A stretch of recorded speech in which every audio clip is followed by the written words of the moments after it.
nosotros no aceptaremos la exclusión de nuestro pueblo de ese derecho. Mr. Gorbachev, tear down this wall.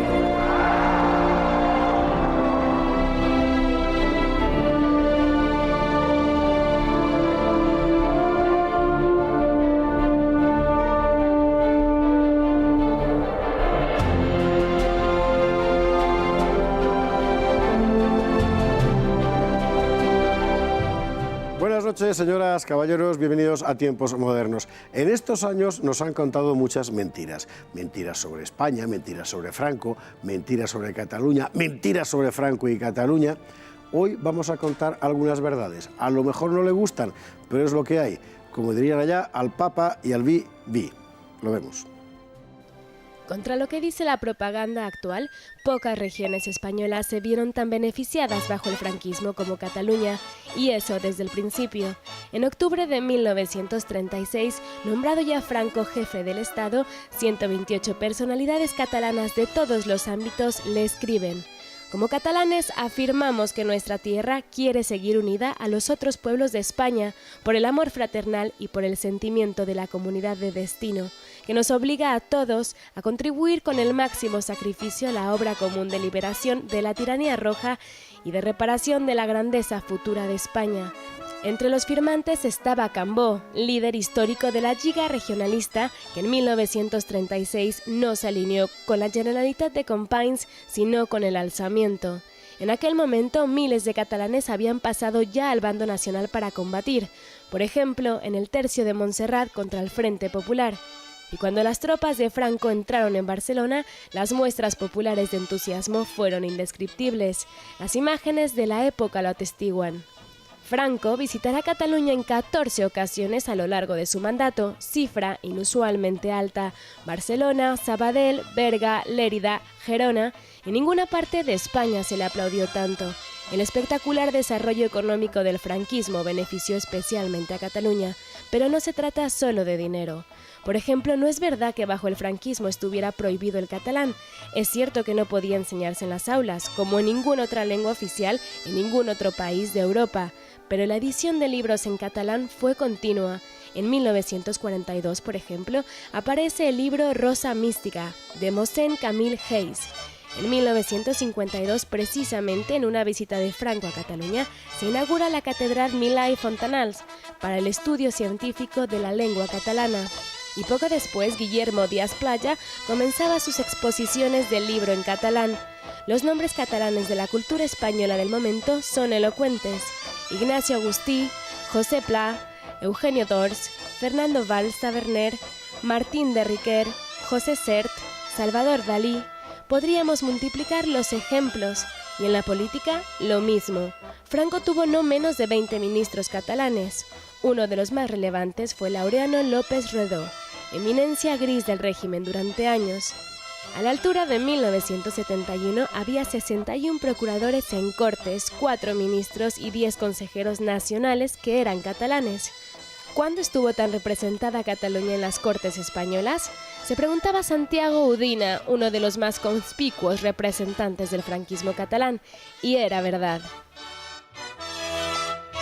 Porque hubo un efecto de franquismo catalán y además muy importante, y una Cataluña franquista. Claro, bien es cierto que hoy la historia se cuenta al revés, y por eso está con nosotros en Tiempos Modernos alguien que ha estudiado muy a fondo los nacionalismos españoles y el catalán en particular. Jesús Laiz, muy buenas noches, bienvenido a Tiempos Modernos. Buenas noches, ¿qué tal? Bueno, las cosas son como son, es decir, eso es la realidad del catalanismo, empezando por una figura fundamental que es Cambó. Sí, Cambó fue uno de los principales protagonistas del 18 de julio. Puso su fortuna a los pies de don Francisco Franco y encabezó, por ejemplo, el manifiesto que acabamos de mencionar aquí. Puso también el dinero para que se fundara Radio Veritat, la radio franquista en lengua catalana que se emitió desde la Génova fascista durante los 3 años de la guerra, y organizó el sistema de contraespionaje en Francia y de la propaganda del régimen franquista, y toda la plana mayor de la Lliga Regionalista se pasó al bando franquista y fueron buena parte de los ministros, gobernadores y procuradores en Cortes a lo largo de 40 años. Hay un tópico que se repite una y otra vez y por tanto lo repiten permanentemente también nuestros preclaros líderes políticos, que es la idea de que el franquismo reprimió el catalán como expresión cultural y como lengua. Y creo que es un equívoco que conviene deshacer. El asunto es a la vez simple y complejo. En primer lugar, en los primeros meses o quizá el primer año de la posguerra, efectivamente hubo una limitación del uso público del catalán porque se cometió el tremendo error de identificar lengua con separatismo, del mismo modo que previamente, como causa de ello, se había identificado español con opresión centralista. Y entonces, incluso hubo muchas voces dentro del bando nacional, como por ejemplo la de Dionisio Rodrigo, que desde el principio ya dijo que había que distinguir claramente la lengua de la ideología separatista. Lo que pasa es que con los furores de la guerra, en los primeros meses de la posguerra, año 40-41, se tendió a exacerbar las pasiones, y de esa época son los famosos y muy repetidos carteles de español habla en español o se prohíbe rotular en catalán, etcétera, etcétera. Pero esto pasó en año y pico y a partir de ahí hubo, por supuesto, libertad absoluta de uso. Lo que sí es cierto es que no fue lengua oficial, es decir, no se podía enseñar en catalán en la escuela pública, en la privada sí, evidentemente, y no se podía usar como lengua de relación entre las personas y la administración.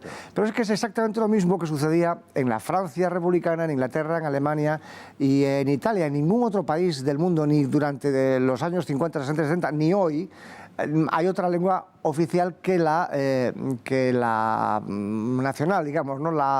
La mayoritaria. Por eso España es hoy una excepción por la oficialidad de todas las lenguas regionales. Entonces, por ejemplo, yo recuerdo a Tremosa, el candidato, el parlamentario de Convergencia y Unión en el Parlamento Europeo, que hace unos pocos años dijo que el gobierno español llevaba una política franquista por su negativa a que el catalán fuera también una lengua oficial en la UE. El error es grave porque, en primer lugar, es la UE la que no acepta el catalán, no es el gobierno de España. Del mismo modo que no se aceptan ni el bretón, ni el corso, ni el provenzal, ni el friulano, ni el siciliano, ni el sardo. Es decir, cada país, como es lógico, ante la UE tiene una lengua oficial. Entonces, si se entiende que el gobierno español lleva una política franquista por oponerse a la presencia de las lenguas regionales en la UE, el gobierno francés, el alemán, el italiano y el inglés también llevan una política franquista, ¿no? Toda Europa es franquista, efectivamente, claro. en ese sentido. Y esos argumentos delirantes se extienden también a la propia población catalana. Cuando uno repasa, y tú lo has repasado muy bien, el tránsito entre los años terribles del 35-36 al 39-40-41, que fueron ciertamente duros, lo que uno constata es que dentro del catalanismo había una terrible oposición que se libró en las trincheras también, y que había, ya no catalanes, catalanistas en los dos lados. Sí, bueno, y no solamente es que, como es lógico, hubiera catalanistas entre los dos lados, digamos que los de izquierdas quedaron en el bando republicano y los de derechas quedaron en el bando nacional, con Cambó y la Lliga a la cabeza. Piensen que simplemente en Génova se refugiaron 50.000 catalanes que salieron en barcos huyendo de la Cataluña de Companys para refugiarse en la Italia fascista. 50.000. Solo en Génova. Y hubo otros muchos miles que pasaron los Pirineos, cruzaron Francia y se instalaron en la primera ciudad de la España nacional, que era San Sebastián, y hubo tantos miles de catalanes durante los 3 años de la guerra que Vox Populi se la rebautizó como San Sebastián de Guíxols, porque era una ciudad más catalana que vasca, ¿no? Entre esos que pasan está el que luego fundará uno de los cofundadores de Òmnium Cultural en el 61, que es Millet. Y entre los de Génova estaba el conde de Godó, padre. Para que usted vea. Bueno, después empieza la reconstrucción del país y Cataluña es una región muy beneficiada. Hay que decir que no especialmente privilegiada, pero sin ninguna duda en absoluto perseguida, ni reprimida, ni castigada. Evidentemente no partió de cero, era una región muy industrializada desde el siglo XIX. Pero lo interesante de la cuestión es que los gobiernos franquistas promovieron que eso siguiera siendo así y en buena parte lo privilegiaron, ¿no? Por ejemplo, piensen en todas las inversiones del INI, por cierto, uno de los fundadores fue el catalán Carceller, todas las inversiones del INI en Cataluña, nada más y nada menos que la SEAT, ¿no? por ejemplo, o la Pegaso, o todas las inversiones en hidroeléctricas, o en minería, o en petroleras. Pero no solamente fueron las inversiones, digamos, del Estado en las empresas, sino pensemos solamente en las infraestructuras.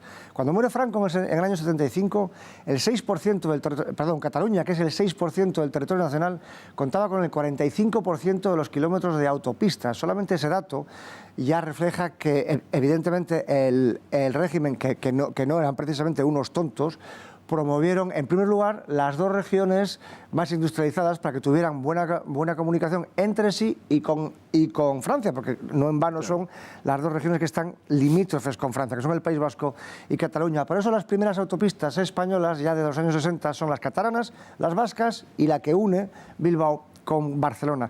Piensen simplemente que la autopista que une los Pirineos con la desembocadura del Ebro, es decir, toda la autopista que recorre toda la costa catalana, estaba terminada en el 76. Si lo comparan con la autopista del Cantábrico, que se terminó en el 2015, veremos que los cantábricos llevan 40 años de retraso. Que es la que más te dura a ti, por razones obvias, por otros motivos. Por otros motivos. Hay que hablar necesariamente de la Iglesia, porque en estos días hemos visto a buena parte de la Iglesia catalana avalando la insurrección separatista contra el resto de España. En el momento de la guerra civil la situación era exactamente la inversa.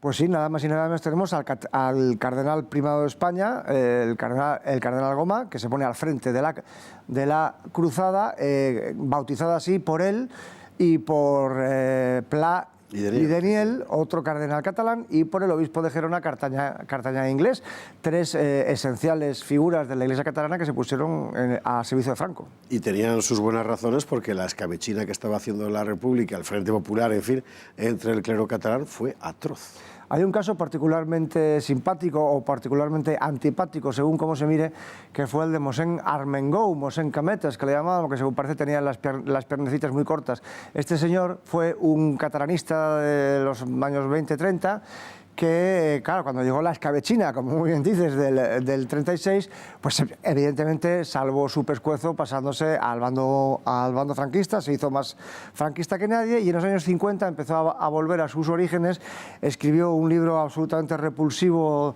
titulado Consideración de Cataluña o algo así, no recuerdo ahora, se me acaba de ir el nombre, que es uno de los libros claves en la formación intelectual de Pujol, nada más y nada menos, y este es uno de los libros más hirientes, más insultantes, más xenófobos contra los españoles, y acabó pasándose al bando contrario e incluso justificando el terrorismo de ETA. Nos queda solo un minuto, pero tengo que hacerte esta pregunta necesariamente, aunque la respuesta sea inevitablemente corta. ¿Será posible algún día que los catalanes sepan la verdad sobre sí mismos? Será posible el día en que se desmonte el régimen totalitario que impera en Cataluña desde hace 40 años. Es decir, la ilegal, inconstitucional, inmoral e inhumana penetración del gobierno catalán en 40 años en la educación de los niños, en lo que los niños tienen que aprender, en la lengua en la que los niños tienen que estudiar, aunque no sea la que ellos hablan en casa, en lo que maman por la televisión partidista, en lo que maman por la radio partidista. El día que todo eso desaparezca, será posible que Cataluña y los catalanes vuelvan a conocer la realidad sobre sí mismos. Pues esperemos que ese día llegue pronto, y mientras tanto un instrumento fantástico para acercar el momento son los libros de Jesús Lainz. Jesús, muchísimas gracias por estar con nosotros esta noche aquí en Tiempos Modernos. Un placer. Y a ustedes, como siempre, difundan esto en redes sociales, que ya sé que lo hacen por decenas de miles y se lo agradecemos infinito, y hasta un próximo programa de Tiempos Modernos.